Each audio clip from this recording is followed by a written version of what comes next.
chove até menos. Agora, a questão é o seguinte, se vamos levar água para uma região, parte-se do princípio que essa região não tem água. Não é verdade, doutor Sarmento? É claro. Não existe água. E me permite, eu vou dizer o seguinte, tem água para abastecer, não o Nordeste Setentrional, tem água para abastecer o Brasil. E aí eu vou dizer as fontes, porque eu gosto, como eu sou engenheiro, eu gosto muito de números. Então, eu quero falar de volume de água. Hoje nós temos no Nordeste duas fontes de água fantásticas que dão para abastecer o Brasil. Nós temos 70 mil açudes, onde se acumulam 37 bilhões de metros cúbicos.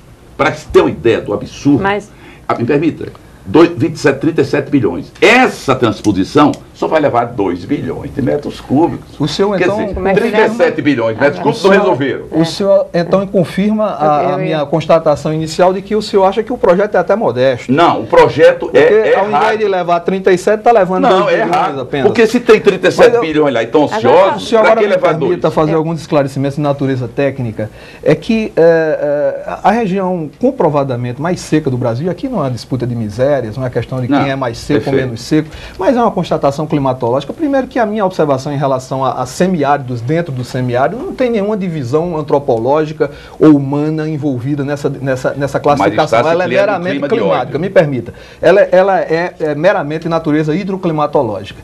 A região mais seca do Brasil se chama Cabaceiras, fica no Cariri da Paraíba, chove 300 milímetros. E o grande problema não é média, porque média por média, governador, o senhor sabe, média por média, Israel tem uma média de chuva pequena, relativamente pequena, se fôssemos considerar. Pois é, eu também conheço. Então, o problema do Nordeste é variabilidade, é a distribuição dessas chuvas no tempo. Por isso que os açudes foram solução óbvia, o senhor pode citar, por isso que os açudes... Eu lhe permiti, agora o senhor me permite agora. A solução do açude é óbvia. Por quê? Porque se a chuva é concentrada no tempo, se guarda água enquanto está chovendo para ser utilizada na outra estação em que não há chuva. Como o semiárido setentrional, formado pelos estados da Paraíba, Pernambuco, Rio Grande do Norte e Ceará, é assentado na formação geológica cristalina, o que é que ocorre? Choveu, os rios escoam. Não havendo chuva, rios não escoam.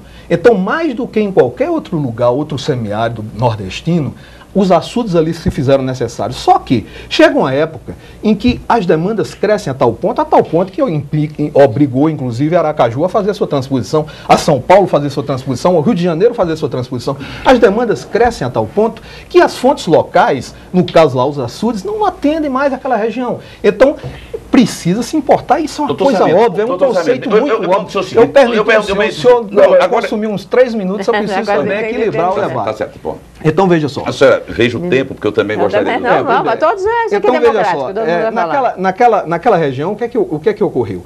Isso é um conceito que o telespectador não é preciso ser especialista, engenheiro, ou o que seja, para entender uma coisa óbvia. As cidades crescem, a população aumenta, a indústria cresce, a necessidade de produção de alimentos é maior. Então você precisa de água cada vez mais, cada vez mais. E os recursos naturais locais são limitados, inclusive a água. Chega um ponto que todo o planeta Terra resolveu seus problemas dessa forma, trazendo água, importando água de onde tem mais, para onde tem menos. Todas as grandes demandas do mundo hoje são atendidas dessa forma. Inclusive, repito, a sua capital sergipana, a nossa Aracaju, o que é que ocorre lá?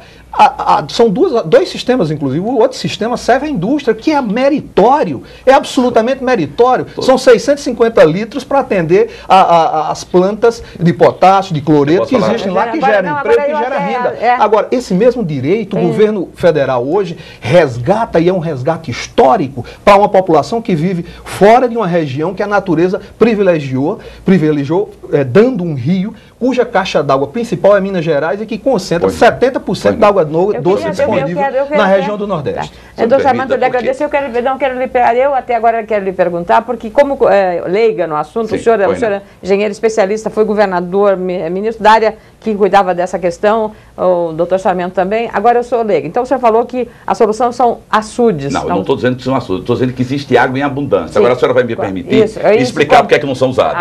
Isso. Além disso, como é que o senhor, com açude, vai levar água para uma cidade. Que o açude, eu vejo o açude sempre no interior, então, na zona onde ele está captando dinheiro. Como é que vai levar lá?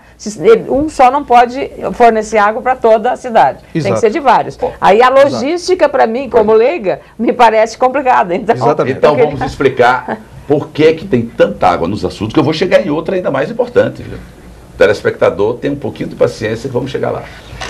Os açudes são 37 bilhões, 70 mil açudes. Agora, o que aconteceu com esses açudes? Se fez um crime no Nordeste brasileiro.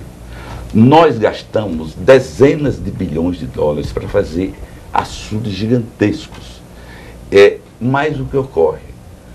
Fizeram esses açudes soltos, lá no meio do Nordeste, e não fizeram aquilo que era elementar. Era exatamente tirar com pequenas adutoras e ligar os povoados para levar gente.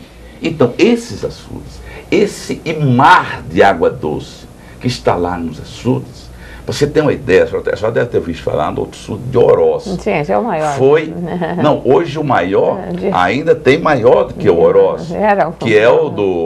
É o Castanhão. O Castanhão do Ceará, que é muito maior. A senhora tem uma ideia, só o Castanhão tem mais água que 3 vezes a bacia da Guanabara. Bom, esse açude do Oroz foi inaugurado por Juscelino Kubitschek. Não se utiliza ainda 10% das águas do açude. Por quê? Não procede. Não, eu estou dizendo, são estudos feitos. Eu conheço a região, governador. Eu conheço a doutora, você pode conhecer, eu não conheço mais do que eu. Eu sou de lá. Mas eu sou É uma briga agora de um sergipano e um paraibano. Eu estou aqui metida como gaúcho. Eu sou nordestino e a coisa que mais me dói no coração é ver os nordestinos agora se criando um clima de ódio desnecessário entre uns e outros. O que acontece é o seguinte, os açudes foram feitos soltos. Gastamos bilhões de dólares. Você tem uma ideia, os telespectadores terem uma ideia, nós temos a maior reserva de água acumulada pelo homem do planeta. Só que não fizeram o seguinte, não fizeram a obra mais elementar, porque o brasileiro tem mania de obras, isso é da natureza brasileira, fazer obras faraônicas, me permita. Aí não fizeram as pequenas adutoras, que já teria milhões de nordestinos atendidos, não estava fora da área da seca. Então, isso atende à indústria das secas. Mas água existe, só nos açudes, mas tem outra mais preciosa que eu vou falar depois. Exatamente, porque agora nós vamos para o intervalo comercial, as cotações do mercado, a meteorologia, que tem a ver com a chuva. Estamos discutindo hoje no Campos Opostos a transposição do São Francisco, um tema apaixonante. Fique conosco, a gente volta em seguida.